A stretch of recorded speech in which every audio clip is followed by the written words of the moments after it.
Good morning बच्चों। आज हम लोग देखेंगे कोलिगेटिव प्रॉपर्टीज में ऑस्मोटिक प्रेशर। क्या देखना है? Osmotic pressure. ठीक है, हम लोग 3 कोलिगेटिव प्रॉपर्टीज देख लिए हैं। पहला अगर बात किया जाए तो relative lowering in vapour pressure, second जो है elevation in boiling point, third जो है आपका डिप्रेशन इन फ्रीजिंग पॉइंट, और फोर्थ जो है ऑस्मोटिक प्रेशर, प्रासरण दाब। ठीक है, अब देखिए प्रासरण दाब में जो है ना हम लोग को एक सेमी परमेबल मेम्ब्रेन देखना है, अर्ध पारगम्य झिल्ली देखना है। ठीक है, फिर एस्मोसिस डिफ्यूजन देख लेंगे और तब जो है ऑस्मोटिक प्रेशर देखा जाएगा। ठीक है, क्योंकि ऑस्मोटिक प्रेशर में हम लोग को ऑस्मोसिस जानना बहुत ज़रूरी है। तो सबसे पहले सेमी परमेबल मेम्ब्रेन के बारे में बात कर लेते हैं। तो इसका जो है एक क्वेश्चन यहाँ से भी दे देता है सेमी परमेबल मेम्ब्रेन के बारे में।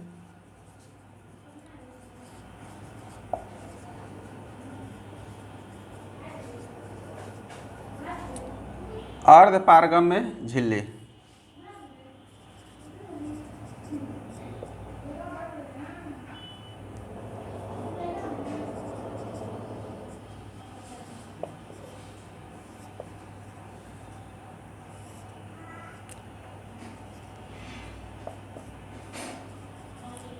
यह देख लेते हैं अर्ध पारगम्य झिल्ली क्या होता है। ठीक है, तो ये मेम्ब्रेन है। ठीक है, अब देखिए यह जो मेम्ब्रेन हो है ना, इसमें जो होल होते हैं यानी कि छिद्र जो होते हैं बहुत छोटे छोटे होते हैं।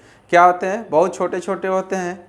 अब इस झिल्ली में से केवल सॉल्वेंट के कण क्या होते हैं? गुजरते हैं। ठीक है, यह झिल्ली जो है अपने में से केवल जो है सिर्फ क्या गुजरने देता है? सॉल्वेंट के कण। ठीक है, सॉल्यूट के कण का अगर बात किया जाए कि सॉल्यूट के कण सोचे गुजर जाए तो उसको अपने में से गुजरने नहीं देता, यानी रोक देता है। ठीक है, तो सेमी परमेबल मेम्ब्रेन हम लोग विलियन में इसीलिए लगाते हैं कि सिर्फ सॉल्वेंट के पार्टिकल क्या हो? मूव करें, गति करें। ठीक है, अब देखिए यह सेमी परमेबल मेम्ब्रेन जो होता है ना, यह आपका यानी कि नेचुरल अगर बात किया जाए यह मेम्ब्रेन का, तो यह पर्चमेंट मेम्ब्रेन होता है। ठीक है, पर्चमेंट में होता है चर्मपत्र।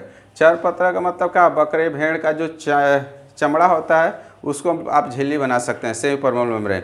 वह चमड़ा का जो यानी कि भेड़ का हो जाए चाहे बकरी का हो जाए, जो चमड़ा होता है, ठीक है, चर्म जो होता है उसमें सिर्फ सॉल्वेंट के पार्टिकल क्या होते हैं? गुजरते हैं। ठीक है, तो यह नेचुरली यानी कि पर्चमेंट मेम्ब्रेन हो गया। या फिर जो है बकरी का या सुअर का जो अमाशय होता है, ठीक है, ब्लैडर होता है। ठीक है, तो वह भी जो होता है यानी कहने का मतलब सेमी परमेबल मेम्ब्रेन की तरह कार्य करता है। तो यह आपका जो हो गया नेचुरली मेम्ब्रेन हो गया। कैसा हो गया? नेचुरली। ठीक है, अब इसको केमिकली हम लोग बना सकते हैं। ठीक है, तो केमिकली का अगर बात किया जाए तो कॉपर सल्फेट और इसके बाद पोटेशियम हेक्सासाइनोफेरेट, एफिसियन का होल 4, ठीक ना, यह लिया जा सकता है। तो यह आपका जो है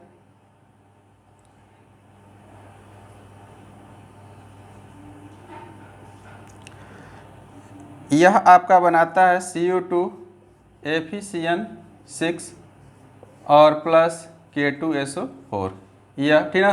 तो अब यही जो है यानी कि Cu2 एफिसियन 6 जो है ना आपका, यह आपका जो है सेमी परमेबल मेम्ब्रेन होता है। क्या होता है? Semi permeable membrane. ठीक है, तो यह कॉपर फेरोसाइनाइड यानी सेमी परमेबल मेम्ब्रेन देता है। किसका फार्मूला क्या होगा? Chemically formula. ठीक है, तो यह आपका यानी Cu2 एफिसियन 6 यानी कॉपर फेरोसाइनाइड, तो यह आपका जो है केमिकली यानी क्या है? सेमी परमेबल मेम्ब्रेन है। ठीक है, तो इसको ध्यान रखिएगा। ठीक है, तो एक लाइन जो है आप लोग सेमी परमेबल मेम्ब्रेन यानी अर्ध पारगम्य झिल्ली के बारे में लिख लीजिए। लिखिए, वह झिल्ली जो केवल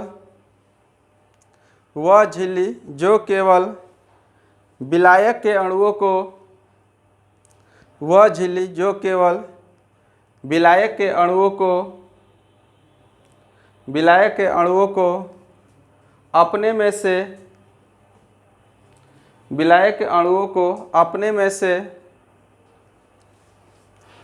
अपने में से गुजरने देती है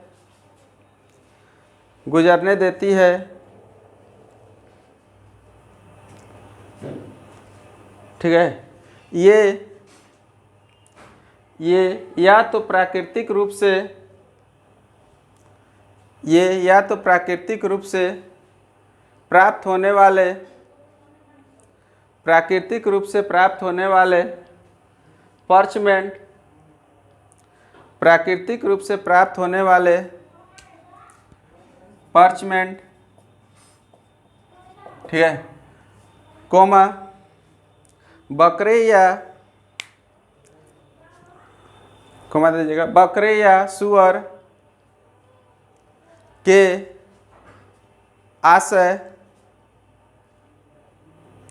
कोष्ठ में लिख लीजिएगा ब्लाडर, ब्लाडर को आशय बोलते हैं, ठीक ना, के रूप में या कुछ दूसरी कोशिकीय झिल्लियों के रूप में हो सकते हैं, झिल्लियों के रूप में हो सकते हैं, ठीक है। चलिए अब नीचे स्टार देकर लिखिए। अर्धपारगम्य झिल्लियों को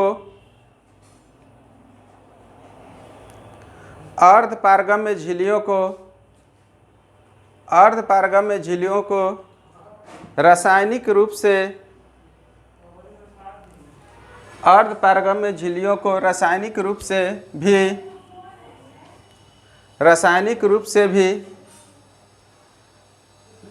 से भी बनाया जा सकता है।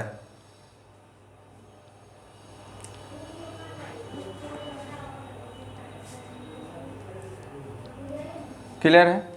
अब इसको आप लोग इस रिएक्शन को लिख लीजिए।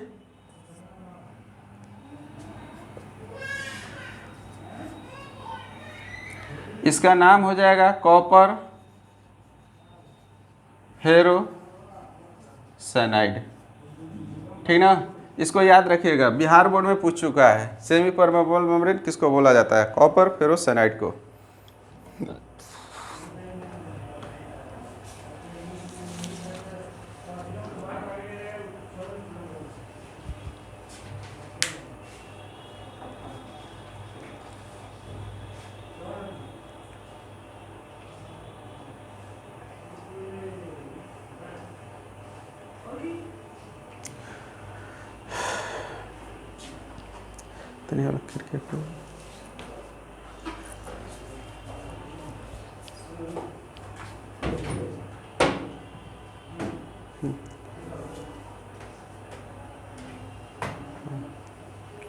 चलिए अब इसके बाद जो हम लोग को देखना है, ठीक ना, सेमी परमेबल मेम्ब्रेन तो समझ गए, ठीक ना। और इस मेम्ब्रेन से जो होता है, ठीक ना, सिर्फ जो है अगर ये सॉल्यूशन में सॉल्वेंट और सॉल्यूट है, ठीक है, तो यह आपका जो है पार्चमेंट मेम्ब्रेन जो होता है सिर्फ, यानी कहने का मतलब सॉल्वेंट को पास करने देता है, अगर सॉल्यूट पास करेगा तो इसको पास करने नहीं देता है, गुजरने नहीं देता है। यह ध्यान दीजिए, खास खूबी है सेमी परमेबल मेम्ब्रेन का, अर्धपारगम्य झिल्ली का, ठीक है। अब देखिए नेक्स्ट जो है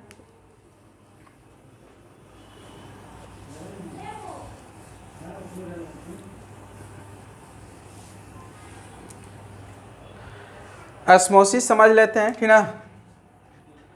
तो यहाँ ध्यान दीजिए, एस्मोसिस और डिफ्यूजन, डिफ्यूजन भी कुछ समझना है, इसलिए कि दोनों क्लियर रहेगा तो आप लोग आसानी से यानी कि उसका अंतर समझ जाएंगे।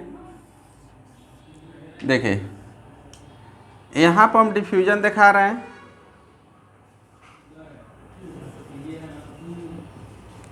और इधर हम दिखा दे रहे हैं एस्मोसिस, ठीक ना। यह आपका प्रासरण हो गया, और इसको जो है हम लोग क्या बोलते हैं? विसरण। डिफ्यूजन में विसरण होता है, ठीक है। अब देखिए डिफ्यूजन और विसरण का अगर बात किया जाए तो देखिए यहाँ जो है ना, यानी कि सेमी परमेबल मेम्ब्रेन नहीं लेते हैं, यानी कहने का मतलब कोई एक पेपर ले लीजिए, ठीक है, जिसमें सॉल्वेंट सॉल्यूट दोनों क्या करे? पास कर सके, ठीक ना। मेम्ब्रेन है, साधारण लोकल है, ठीक है, सेमी परमेबल नहीं है, ठीक ना। अब देखिए इधर आपका जो है डाइल्यूट सॉल्यूशन है, तनु विलयन है, और इधर आपका कंसंट्रेट सॉल्यूशन हो गया, ठीक ना।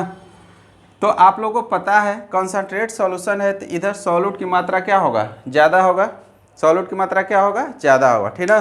और इधर डाइल्यूट सॉल्यूशन है, कैसा है, डाइल्यूट सॉल्यूशन। तो डाइल्यूट सॉल्यूशन में यानी सॉल्वेंट ज़्यादा रहता है, यानी कि सॉल्यूट की मात्रा क्या होता है, कम होता है, ठीक है। तो अब देखिए डिफ्यूजन में क्या होता है कि इसमें जो यानी कहने का जो पार्टिकल है, कण है, वह दोनों तरफ मूव करते हैं, ठीक ना। तो दोनों तरफ मतलब क्या कि यानी इसमें जो मूवमेंट होता है हाई कंसंट्रेशन से लो कंसंट्रेशन की ओर, किधर से किधर मूव करता है, हाई कंसंट्रेशन से लो कंसंट्रेशन, ठीक ना। तो अब बताइए कंसंट्रेट सॉल्यूशन है डाइल्यूट सॉल्यूशन, कंसंट्रेशन किधर ज़्यादा है, इधर है यानी सॉल्यूट का कंसंट्रेशन क्या है, इधर ज़्यादा है, ठीक ना। तो अब सॉल्यूट पार्टिकल जो है, ठीक ना, सॉल्यूट जो है वह आपका यानी लो कंसंट्रेशन से सॉरी हाई कंसंट्रेशन से किधर मूव करेगा, लो कंसंट्रेशन की ओर, ठीक है। और इसके बाद यानी इधर क्या है, सॉल्वेंट ज़्यादा है, डाइल्यूट सॉल्यूशन में सॉल्वेंट क्या है, ज़्यादा है। तो सॉल्वेंट यानी हाई से किधर मूव करेगा, लो की ओर, ठीक है। इधर सॉल्वेंट की मात्रा क्या है, कम है। तो अब यानी कहने का मतलब सॉल्यूट सॉल्वेंट का मूवमेंट जो होता है हाई कंसंट्रेशन से लो कंसंट्रेशन, ठीक है। तो इधर सॉल्यूट यानी कंसंट्रेशन हम लोग सॉल्यूट के ही रिस्पेक्ट में देखते हैं, ठीक है।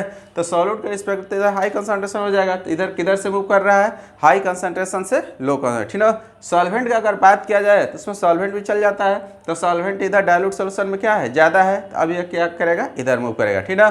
आइए अब मूवमेंट तब तक होता रहेगा जब तक कि दोनों तरफ की कंसंट्रेशन यानी सांद्रता क्या हो जाए, समान ना हो जाए। इसमें आ गया। और जब सांद्रता समान हो जाएगा तो यह प्रोसेस क्या हो जाएगा, रुक जाएगा, ठीक है। तो यह प्रक्रिया जो है डिफ्यूजन कहलाता है, क्या कहलाता है, डिफ्यूजन। क्लियर हो गया। अब देखिए एस्मोसिस का अगर बात किया जाए तो एस्मोसिस में आपका सेमी परमेबल मेम्ब्रेन रिक्वायर्ड है, जरूरी है, ठीक है। तो यह आपका जो मेम्ब्रेन है सेमी परमेबल मेम्ब्रेन है, अर्धपारगम्य झिल्ली। क्लियर है। तो अर्धपारगम्य झिल्ली ले लिए, ठीक ना। अब देखिए इधर आपका कंसंट्रेट सॉल्यूशन है, ठीक है, और इधर आपका जो है डाइल्यूट सॉल्यूशन है, क्या है, डाइल्यूट सॉल्यूशन। क्लियर है। यानी कि सेमी परमेबल मेम्ब्रेन से यानी दो सॉल्यूशन को क्या किए, सेपरेट कर दिए, ठीक ना। तो सेपरेट कर दिए तो इधर का कंसंट्रेशन क्या है, कम है, और इधर का कंसंट्रेशन ज़्यादा है, ठीक है। तो अब देखिए सेमी परमेबल मेम्ब्रेन लगा दिए, ठीक ना। तो अब उसमें जो हमको पता है इसमें सिर्फ सॉल्वेंट के पार्टिकल मूव करते हैं, क्या करते हैं, सॉल्वेंट का, ठीक ना। तो अब देखिए एस्मोसिस में क्या होता है कि सॉल्वेंट के कण जो होते हैं ना लो कंसंट्रेशन से हाई कंसंट्रेशन की ओर मूव करते हैं, किधर से किधर मूव करेंगे, लो से हाई, ठीक ना। जबकि डिफ्यूजन में जो था हाई से किधर मूव कर रहे थे, लो कंसंट्रेशन की ओर। क्लियर है, यह बात क्लियर है, ठीक ना। तो अब यानी कहने का मतलब एस्मोसिस में जो पार्टिकल का मूवमेंट होता है वह आपका लो कंसंट्रेशन से किधर होगा, हाई का, ठीक ना। और इसमें जो मूवमेंट होगा सिर्फ सॉल्वेंट का, किसका होगा, सॉल्वेंट का, ठीक ना।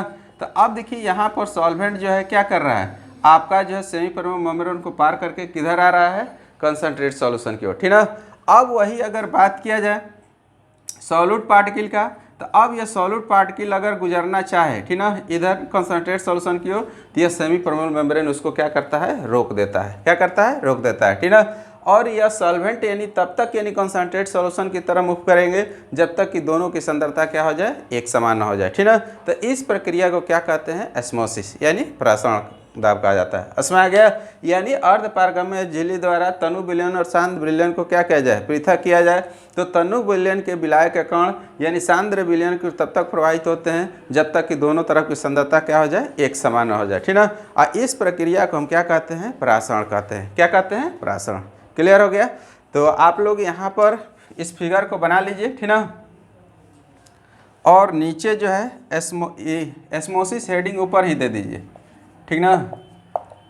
और एस्मोसिस लिख लीजिए, फिर इसके बाद ये नीचे दोनों का फिगर बना लीजिए, ठीक ना। एस्मोसिस हेडिंग दे दीजिए। और एस्मोसिस का हिंदी होता है प्रासरण और डिफ्यूजन का हिंदी होता है प्रासरण। तब पहले एस्मोसिस का डिफिनीशन लिख लीजिए।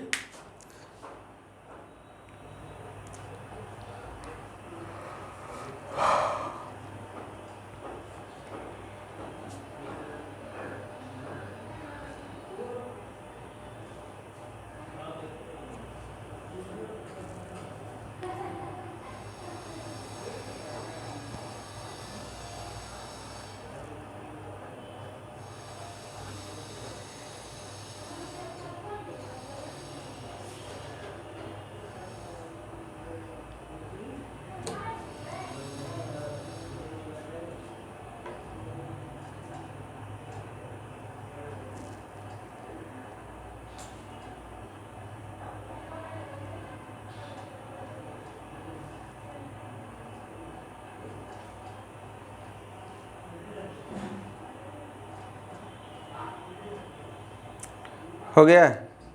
चलिए लिखें, जब सांद्र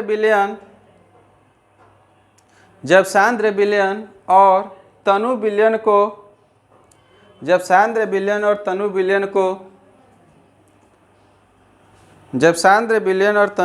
को अर्धपारगम्य झिल्ली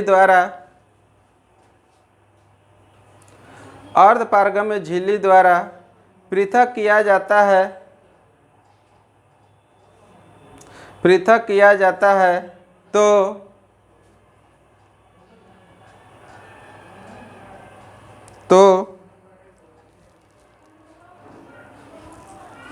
तनु विलयन के विलायक के कण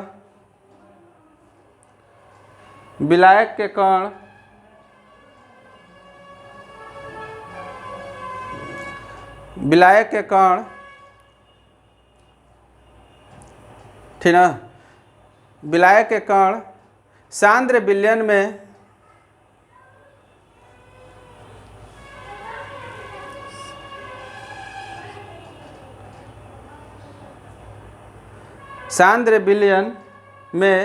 तब तक पहुंचते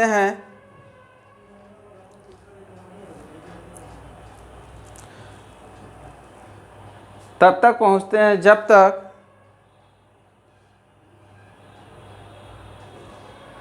तक झिल्ली के दोनों तरफ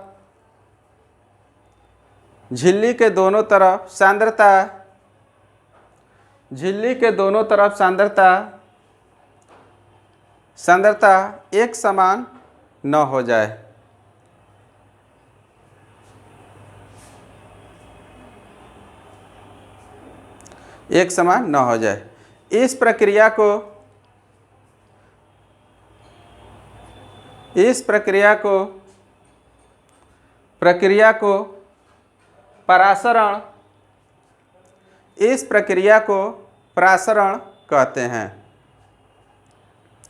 इस प्रक्रिया को परासरण कहते हैं। हो गया। चलिए दोनों फिगर बना लीजिए अच्छा से।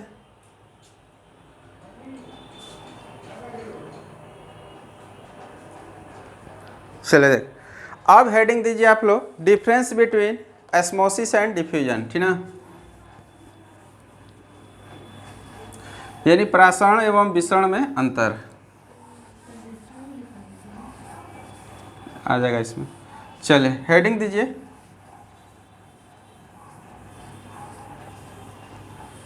डिफरेंस बिटवीन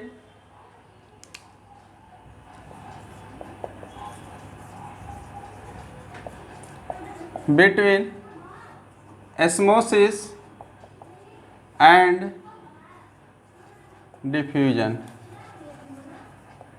ठीक है, परासरण और विसरण में अंतर।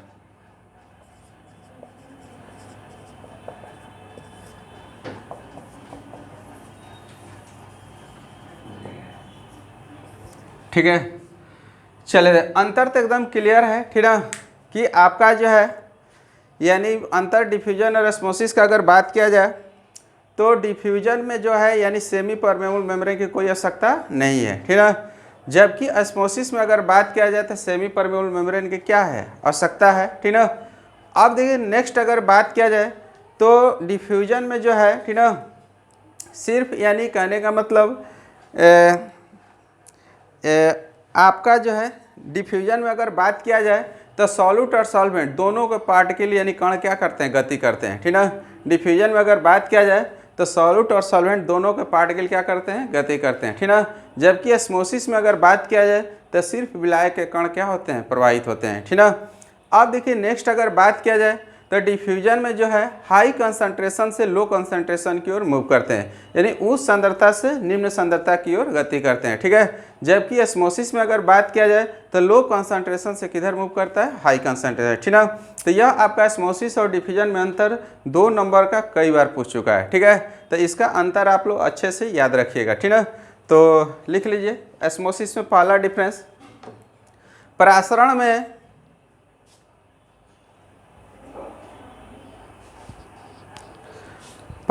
में अर्धपारगम्य झिल्ली की परासरण में अर्धपारगम्य झिल्ली की उपस्थिति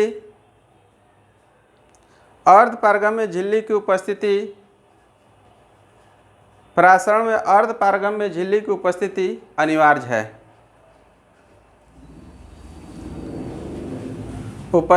अनिवार्य है। ठीक ना। डिफ्यूजन में लिखिए, विसरण में अर्धपारगम्य झिल्ली की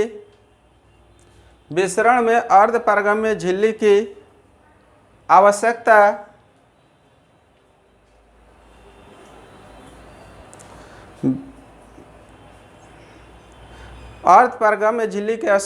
नहीं होती है। चलिए नेक्स्ट लिखिए, ऑस्मोसिस में परासरण में केवल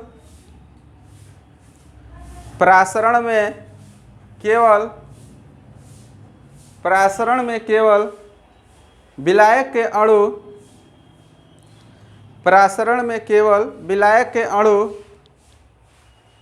अणु प्रवाहित होते हैं।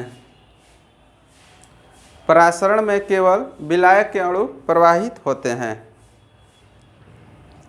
डिफ्यूजन में लिख लीजिए, जबकि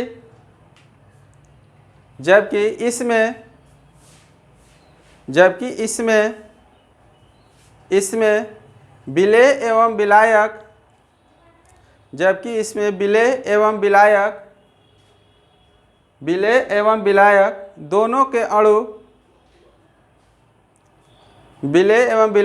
दोनों के अणु विपरीत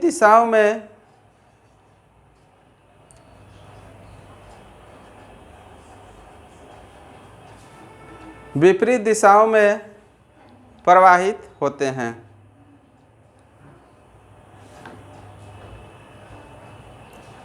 चलिए नेक्स्ट लिखिए, परासरण में विलायक के कण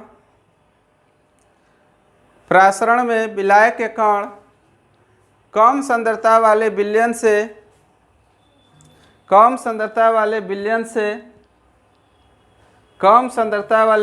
से अधिक सांद्रता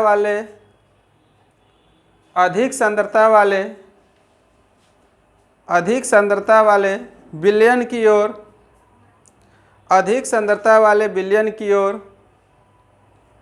विलयन की ओर प्रवाहित होते हैं।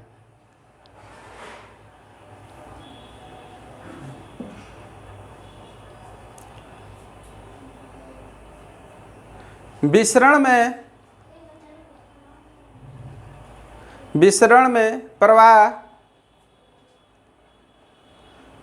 में प्रवाह अधिक सांद्रता से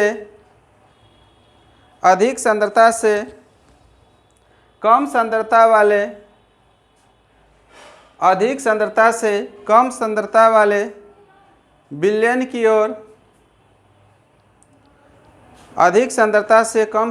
वाले विलयन की ओर होता है।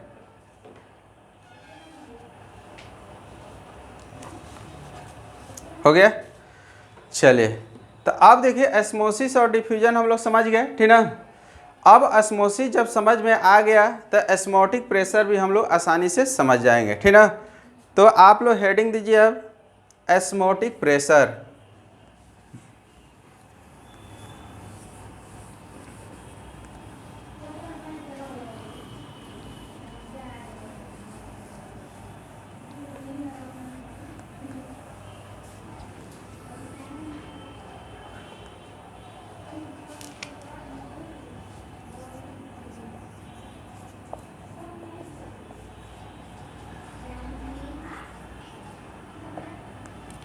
ऑस्मोटिक प्रेशर, परासरण दाब, ठीक है। चले देखें अब परासरण दाब क्या होता है, इसको आप लोग अच्छे से समझ लीजिए। क्लियर है। अब देखिए यहाँ पर ध्यान से देखिएगा, एकदम क्लियर हो जाएगा, ठीक है। और जितना भी कोलिगेटिव प्रॉपर्टीज में आप लोग को हम बताए हैं, ठीक है, इसको अच्छे से चारों कोलिगेटिव प्रॉपर्टीज को याद कर लीजिएगा, इसलिए कि परीक्षा में हमेशा पूछता है। क्लियर है? चलिए देखें, आप देखिए इधर आपका जो है कंसंट्रेट सॉल्यूशन हो गया।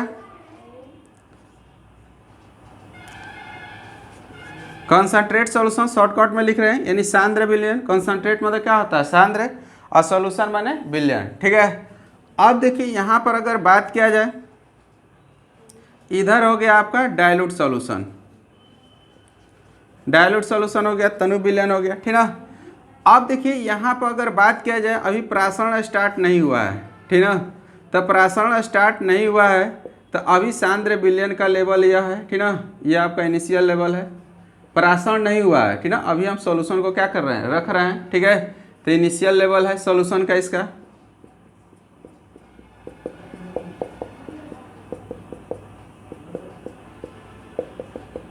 चलिए अब देखिए, अब इधर क्या है, यहाँ पर जो हो गया कंसंट्रेट सॉल्यूशन हो गया, इधर क्या हो गया? डाइल्यूट सॉल्यूशन हो गया।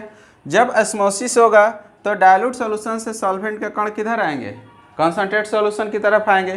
किधर आएंगे? कंसंट्रेट सॉल्यूशन की तरफ। ठीक है, तो आप देखिए जब डाइल्यूट सॉल्यूशन के, ठीक ना, सॉल्वेंट के कण किधर मूव करेंगे? आपका जो है कंसंट्रेट सॉल्यूशन की तरफ इधर आपका मूव करने लगे।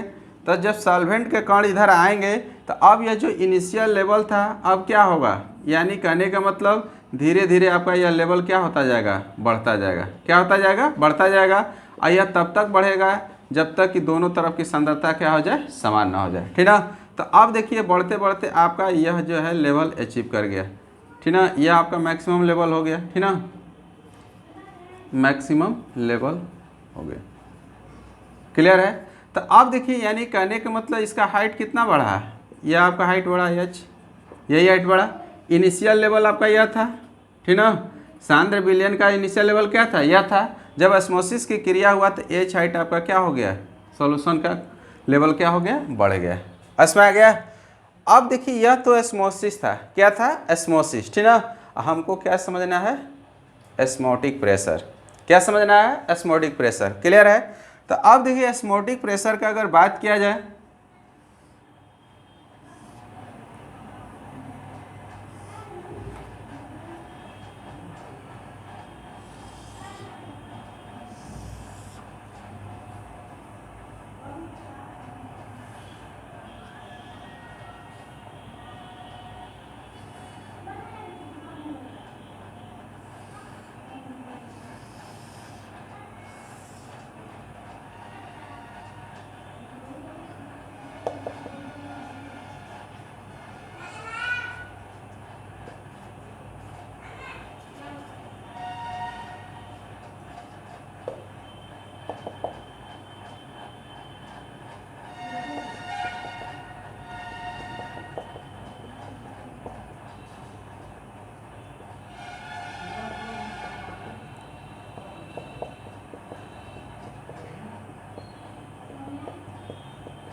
देखिए तो अब यहाँ पर ऑस्मोसिस से ऑस्मोटिक प्रेशर आप लोग समझ में आ जाएगा। ठीक ना, तो देखिए यहाँ पर जो प्रोसेस हो रहा है कौन सा हो रहा है? ऑस्मोसिस हो रहा है। ठीक ना, सॉल्वेंट के कण क्या हो रहे हैं? डाइल्यूट सॉल्यूशन से कंसंट्रेट सॉल्यूशन की ओर मूव कर रहे हैं। ठीक ना, तो अब देखिए ऑस्मोसिस तो हो गया। ऑस्मोटिक प्रेशर क्या होता है? तो यह जो ऑस्मोसिस की क्रिया हो रही है, क्या हो रही है? ऑस्मोसिस की क्रिया हो रही है, इस क्रिया को रोकने के लिए जो वाह्य बल लगाते हैं, यानी जितना एक्सटर्नल यानी कि प्रेशर से, ठीक ना, वाह्य दाब से यह ऑस्मोसिस की क्रिया क्या हो जाए? रुक जाए। ठीक ना, यानी ऑस्मोसिस क्रिया क्या करे? रोक दे। ठीक ना, तो वह वाह्य दाब जो है परासरण दाब कहलाता है। क्या कहलाता है? परासरण दाब। क्लियर हो गया?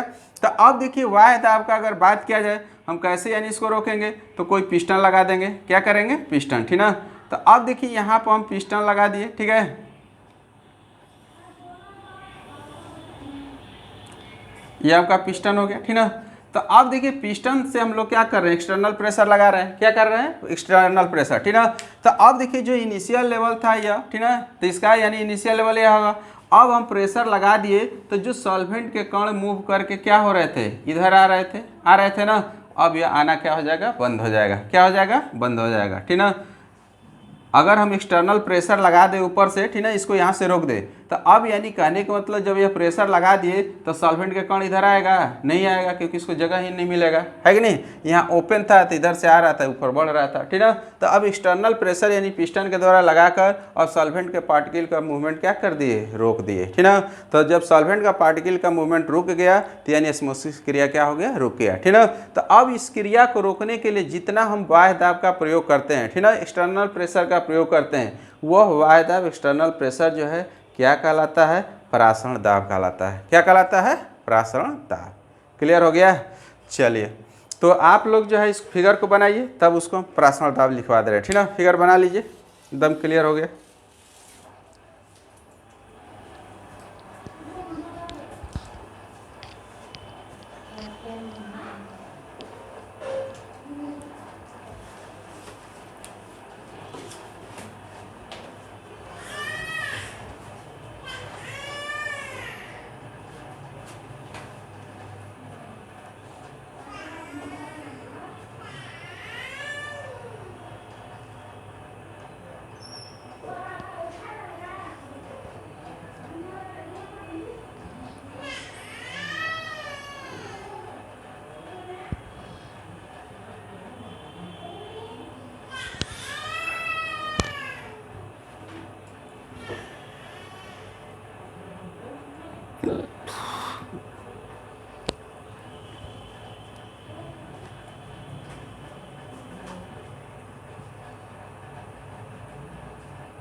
आगे लिखो।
हो गया। चलिए लिखे, बिलियन पर लगाए गए, बिलियन पर लगाए गए वह बाह्य दाब, बिलियन पर लगाए गए वह बाह्य दाब जो, बिलियन पर लगाए गए वह बाह्य दाब जो अर्धपारगम्य झिल्ली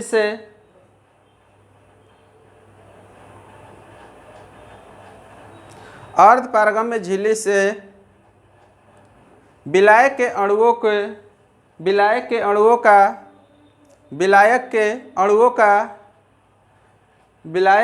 का प्रवाह रोकने के लिए आवश्यक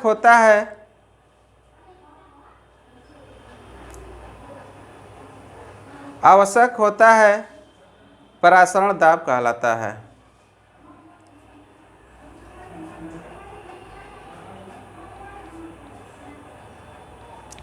परासरण दाब कहलाता है। हो गया। चलिए दे अब देखिए परासरण दाब के बारे में जो ऑस्मोटिक प्रेशर है इसके बारे में भान टॉप ने अपना एक थ्योरी दिया था। उन्होंने उस थ्योरी से क्या बतलाया था उसको हम लोग देख लेते हैं, ठीक ना। और उसी यानी भान टॉप के थ्योरी से हम लोग क्या करते हैं, ऑस्मोटिक प्रेशर का फार्मूला यानी कि निकाल लेते हैं, ठीक है। इसका फार्मूला क्या होगा वो भी हम लोग देख लेते हैं, ठीक है। चलिए देखें तो भान टॉप थ्योरी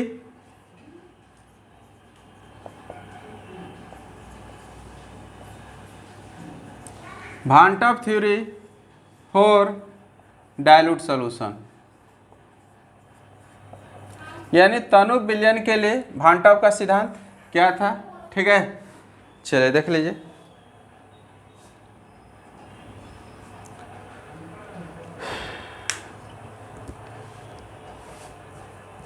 अब देखिए यानी करने का मतलब परासरण दाब की माप, ठीक ना, विलयन के परासरण दाब की माप से भान टॉप ने अनुभव किया कि जो नियम गैस के लिए लागू होता है वही नियम आपका तनु विलयन पर भी क्या होता है, लागू होता है, ठीक ना।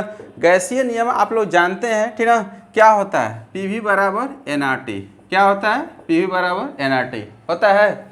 यानी गैसीय इक्वेशन का अगर बात किया जाए, ठीक ना, यानी गैसीय नियम का यही होता है आपका PV बराबर nRT, ठीक ना। तो अब देखिए यानी कहने का मतलब PV बराबर nRT हो गया। तो अब आपका भान टॉप थ्योरी के अनुसार डाइल्यूट सॉल्यूशन के ऑस्मोटिक प्रेशर पाई बराबर nRT, यही रूल क्या करता है, लागू होता है, ठीक है। तो अब देखिए यह प्रेशर हो गया गैस का प्रेशर और यह आपका पाई जो हो गया क्या हो गया, ऑस्मोटिक प्रेशर। क्या हो गया, ऑस्मोटिक प्रेशर। उसमें आ गया तो दोनों प्रेशर ही है, पी के जगह क्या है, बस पाई है। क्लियर है। तो जो नियम गैसीय के लिए लागू होता है वही नियम क्या होता है, डाइल्यूट सॉल्यूशन के लिए भी क्या होता है, लागू होता है, ठीक ना। तो एक लाइन लिख लीजिए आप लोग। परासरण दाब की माप से परासरण दाब की माप से भान टॉप ने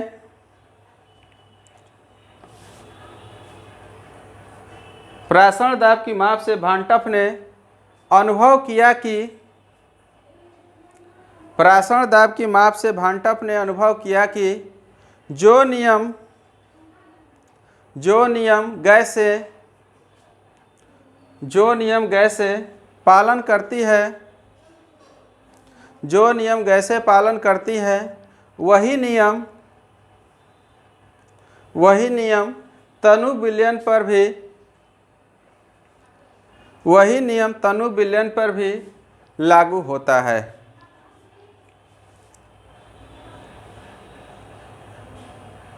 तनु विलयन पर भी लागू होता है, ठीक है। इसको लिख लीजिए। और तब पाई बराबर nRT कैसे आया इसको हम लोग देख लेते हैं, ठीक है। तो आपका जो है ना व्यंजक सिद्ध करने के लिए भी दे देता है कि यानी ऑस्मोटिक प्रेशर का व्यंजक, ठीक ना, यानी इक्वेशन ड्राइव कीजिए, ठीक है। तो वह कैसे ड्राइव होगा, पाई बराबर nRT, यह हम लोग को देखना है, ठीक ना। चलिए देखें। तो अब जो है यानी कहने का मतलब यह जो आता है, ठीक है, ऑस्मोटिक प्रेशर का जो व्यंजक होता है बॉयल्स भान टॉप लॉ के तहत आता है, चार्ल्स भान टॉप लॉ, ठीक है। दोनों को मिला के जो है क्या आता है, यानी कि ऑस्मोटिक प्रेशर का इक्वेशन आता है, ठीक है। तो अब बॉयल्स भान टॉप लॉ देख लीजिए क्या है, बॉयल्स भान टॉप लॉ।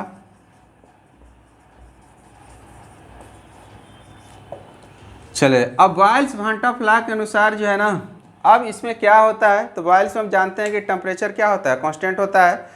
तो इस लॉ के अनुसार अगर टेम्परेचर कांस्टेंट हो, टेम्परेचर क्या हो, कांस्टेंट, यानी कि सॉल्यूशन का टेम्परेचर क्या हो, कांस्टेंट हो, नियत हो, तो उस कंडीशन में जो ऑस्मोटिक प्रेशर होगा, ठीक ना, वह विलयन की यानी सांद्रता के क्या होगा, समानुपाती होगा, ठीक ना।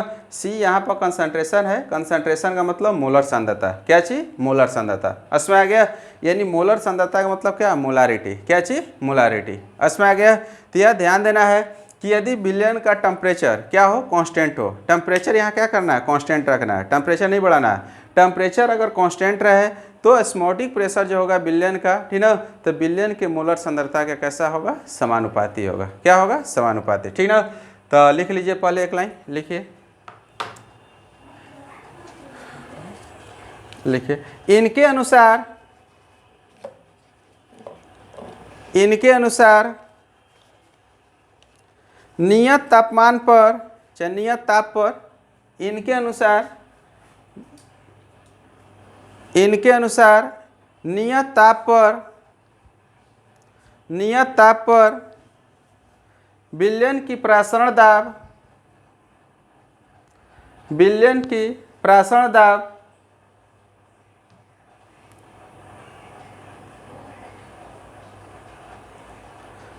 दाब उसकी मोलर सांद्रता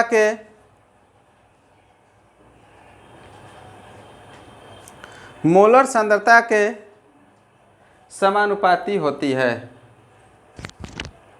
मोलर सांद्रता के समानुपाती होती है तथा एक लाइन उसी में लिख लीजिए, आयतन से भी दे देता है, ठीक ना। तथा विलयन के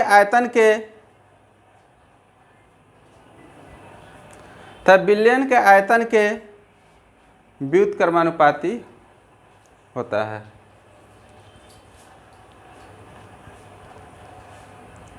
हो गया, चलिए तो यह लिख लीजिए पाई प्रोपोर्शनल टू सी। हो गया, चलिए अब जो है नेक्स्ट लिखिए चार्ल्स वॉन टॉपला।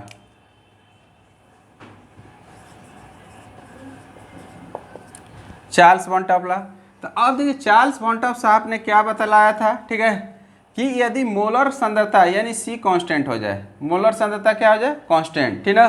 तो अब जो यहाँ पर ऑस्मोटिक प्रेशर जो होता है यानी टेम्परेचर के समानुपाती होता है, ठीक है। यदि मोलर कॉन्सेंट्रेशन अगर कांस्टेंट हो जाए, टेम्परेचर बढ़ाएंगे, ठीक ना, तो ऑस्मोटिक प्रेशर क्या होगा, बढ़ेगा, क्या होगा, बढ़ेगा, ठीक ना। यानी पाई प्रोपोर्शनल टू क्या हो गया, टी हो गया, ठीक है। तो अब देखिए यहाँ पर अगर बात किया जाए पाई 1 बटा में पाई 2 बराबर जो हो जाएगा T1 बटा में T2, क्लियर है। यानी आपका टेम्परेचर अगर बढ़ाएंगे तो ऑस्मोटिक प्रेशर क्या होगा, बढ़ जाएगा, ठीक ना। तो लिख लीजिए एक लाइन, इसके अनुसार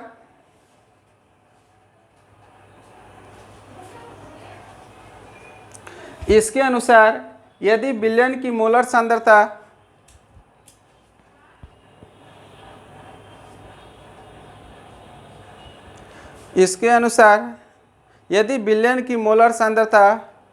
स्थिर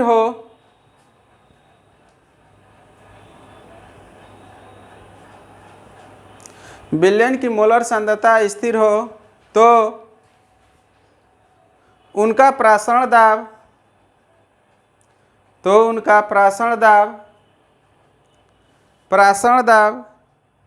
ताप के समानुपाती होता है, ठीक ना। तो वो जो इक्वेशन लिखे थे आप लोग पाई समानुपाती सी, ठीक ना, तो उसको जो है फर्स्ट इक्वेशन दे दीजिएगा, पाई समानुपाती टी, इसको सेकंड इक्वेशन, ठीक है। पाई समानुपाती सी को फर्स्ट इक्वेशन और पाई समानुपाती टी को सेकंड इक्वेशन, ठीक ना।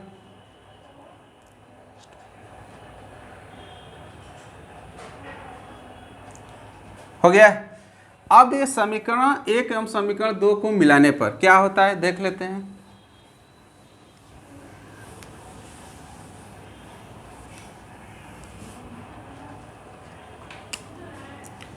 समीकरण 1 एवं 2 को मिलाने पर, समीकरण 1 एवं 2 को मिलाने पर, ठीक है। चले देखें, तो आप जो है यानी कहने का मतलब 1 और 2 को मिला देंगे तो पाई समानुपाती क्या हो गया, सी हो गया, ठीक ना, सी हो गया, दोनों डायरेक्टली है, ठीक है। अब देखिए आप लोगों को पता है कि प्रोपोर्शनल हटेगा तो क्या लगता है, कांस्टेंट, तो एस लग गया, ठीक ना। तो पाई बराबर क्या हो गया, CST, ठीक ना। तो यहाँ पर सी जो है आपका, सी जो है ना विलयन स्थिरांक है, क्या है, विलयन स्थिरांक, सॉल्यूशन कांस्टेंट है, सी नहीं जी, एस जो है, सी तो मोलर कंसंट्रेशन हो गया, टी क्या हो गया, टेम्परेचर, ठीक ना। तो एस जो है आपका, चले तो एस आपका क्या हो गया, सॉल्यूशन कांस्टेंट, ठीक ना। अब देखिए एस का मान जो होता है ना वो गैस कांस्टेंट के यानी कि बराबर होता है, ठीक ना। गैस कांस्टेंट के क्या होता है, बराबर होता है। तो गैस कांस्टेंट का मान आप लोग को पता है 0.0821, ठीक ना, लीटर ATM पर केल्विन पर मोल, पता है, ठीक ना। तो यह आपका यानी कहने को एस का मान जो होता है आर का क्या होता है, समान होता है, इसलिए एस की जगह हम लोग आर रख देते हैं, पाई बराबर सी आर टी। यही फार्मूला ऑस्मोटिक प्रेशर के लिए बहुत इंपॉर्टेंट है, ठीक ना। पाई बराबर क्या हो गया, सी आर टी, ठीक ना। तो अब देखिए पाई आप लोगों को क्लियर है कि पाई क्या है, ऑस्मोटिक प्रेशर है। पाई क्या है, ऑस्मोटिक प्रेशर हो गया। सी जो है मोलर सांद्रता हो गया, मोलर कंसंट्रेशन हो गया, क्लियर है। आर जो हो गया इसको सॉल्यूशन कांस्टेंट कर सकते हैं या गैस कांस्टेंट कर सकते हैं, ठीक ना। तो ये दोनों का मान समान होता है इसलिए आर रख देते हैं, तो गैस कांस्टेंट भी रख सकते हैं। और टी जो है टेम्परेचर, टेम्परेचर को हम लोग हमेशा इन एसआई यूनिट में लेंगे यानी केल्विन में लेंगे, ठीक ना। यह ध्यान दीजिएगा, ठीक है। चलिए लिख लीजिए।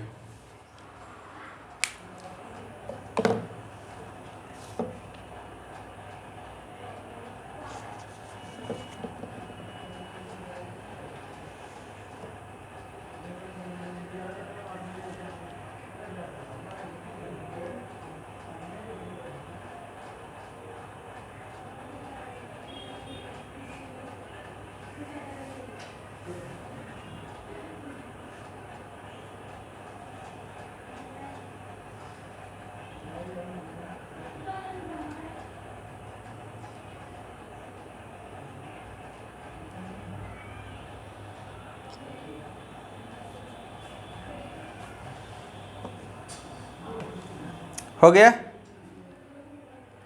चले देखें अब जो है ना यानी कि ऑस्मोटिक प्रेशर से जो है सॉल्यूट का जो मॉलिक्यूलर वेट कैसे निकलेगा, ठीक ना। जो सॉल्यूशन में सॉल्यूट है उसका मॉलिक्यूलर वेट कैसे हम डिटरमाइन करेंगे, इसको हम लोग देख लेते हैं, ठीक है। तो हेडिंग दीजिए आप लोग, डिटर्मिनेशन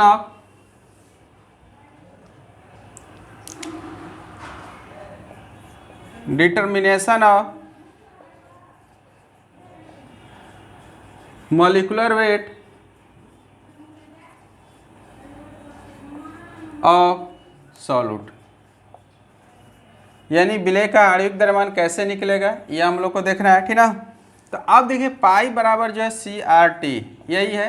तो सी मोलर कंसंट्रेशन है, तो मोलर कंसंट्रेशन बराबर क्या होता है, मोल बटा आयतन, ठीक ना। तो मोल को एन से इंडिकेट करते हैं, आयतन को भी से, तो पाई बराबर n by V R T, यह हो गया। अब देखिए मोल को अगर हम चाहें तो वेट में भी चेंज कर सकते हैं। तो मोल बराबर हमको पता है, यहाँ आप लोग लिख लीजिएगा, ठीक ना। C बराबर एन बाई वी, कभी भी कंसंट्रेशन यानी मोल कंसंट्रेशन निकालना रहता है तो एन बाई वी, मोल बटा आयतन, बहुत इंपॉर्टेंट फार्मूला है, C बराबर एन बाई वी, ठीक है। इसके बाद यहाँ पर अगर बात किया जाए तो मोल बराबर एन बराबर क्या होता है, वेट बटा में molecular weight, W by M, यही होता है। मोल बराबर फार्मूला क्या होता है, वेट बाई मॉलिक्यूलर वेट, यही होता है। तो W बाई एम हो गया। तो पाई बराबर W बाई एम, ठीक ना। एन बराबर W बाई एम हो गया, आपका नीचे क्या है वी आर टी, क्लियर है। तो यह जो है फार्मूला यानी मॉलिक्यूलर वेट सॉल्यूट का अगर निकालना होगा तो यह फार्मूला हम लोग लगा लेंगे, ठीक ना। तो यह फार्मूला और एक तो यह फार्मूला पाई बराबर सी आर डी, इस पर सवाल खूब पूछा हुआ है बोर्ड में, ठीक ना। बोर्ड में, कंपटीशन में, मेडिकल में, इंजीनियरिंग में, ठीक ना, कहीं भी यानी कहने का मतलब क्वेश्चन जो है इससे पूछा हुआ है। तो अच्छे से ध्यान से देख लीजिएगा, ठीक ना।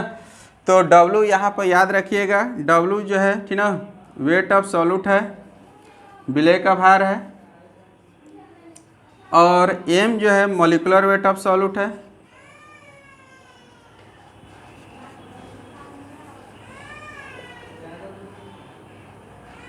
ठीक ना।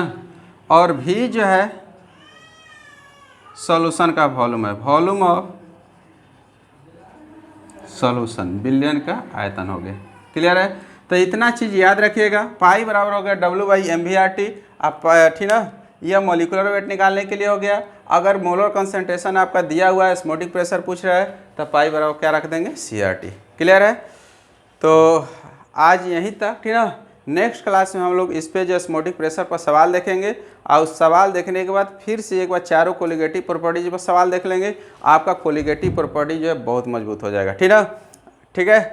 तो आज के लिए इतना ही, फिर मिलते हैं नेक्स्ट क्लास में। Thank you.